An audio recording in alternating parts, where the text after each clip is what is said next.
Bienvenue sur le podcast d'Equizen Conseil, l'âme des chevaux, le podcast pour connaître son cheval et mieux le comprendre. Bonjour. Un cheval qui n'exprime rien ne va pas forcément bien. Qu'est-ce que ça signifie? C'est vrai qu'une situation de mal-être physique ou mental, ça se traduit généralement par des comportements dits indésirables. On les appelle comme ça parce que ce sont des comportements qui nous posent un problème. Si on se pose les bonnes questions, dès que ce type de comportement apparaît, on peut apporter une solution et aider son cheval à aller mieux. Le plus souvent, tout va rentrer dans l'ordre assez rapidement. Mais que se passe-t-il si on ne tient pas compte du message que le cheval nous adresse à travers ces comportements indésirables? Si on ne fait rien en les mettant sur le compte du mauvais caractère de l'animal, en pensant qu'il fait ça pour nous pourrir la vie. Mettez-vous à la place du cheval. Vous avez mal quelque part, ou vous ne comprenez rien à ce qu'on attend de vous, ou encore vos conditions de vie ne répondent pas à vos besoins, vous êtes enfermé, vous n'avez pas de contact avec les autres chevaux, votre alimentation n'est pas adaptée et provoque des problèmes digestifs, les humains vous font peut-être peur parce que vous avez vécu de mauvaises expériences avec eux, bref, vous vivez dans la douleur et ou le stress. Au début, vous allez essayer d'échapper à tout ça en exprimant des défenses, en essayant de fuir.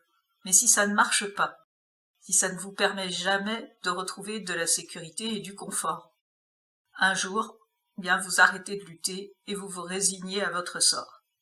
Est-ce que vos problèmes sont résolus? Est-ce que vous allez mieux? Non. Ils sont toujours là, et faute de solution, vous sombrez dans une forme de dépression.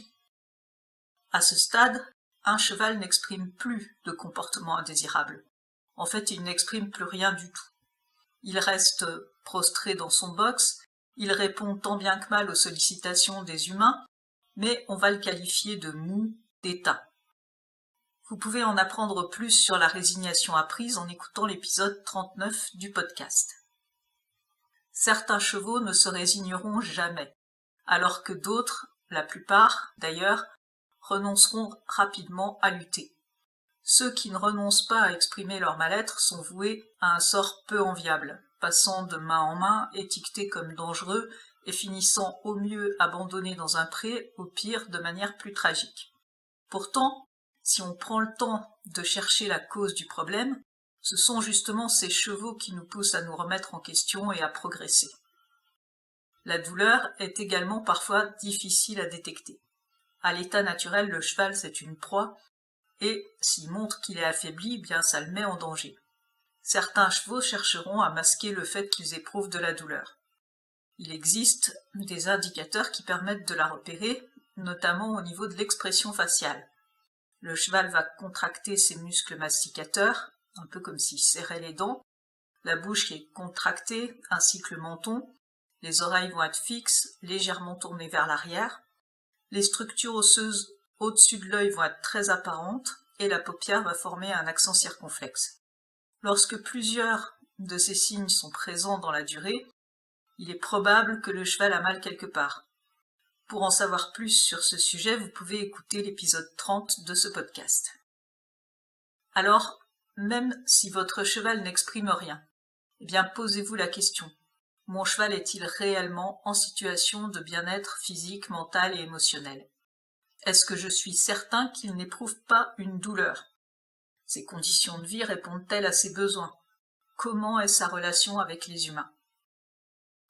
Si votre cheval n'est pas en état de bien-être physique, mental et émotionnel, demandez-vous comment vous pouvez l'aider.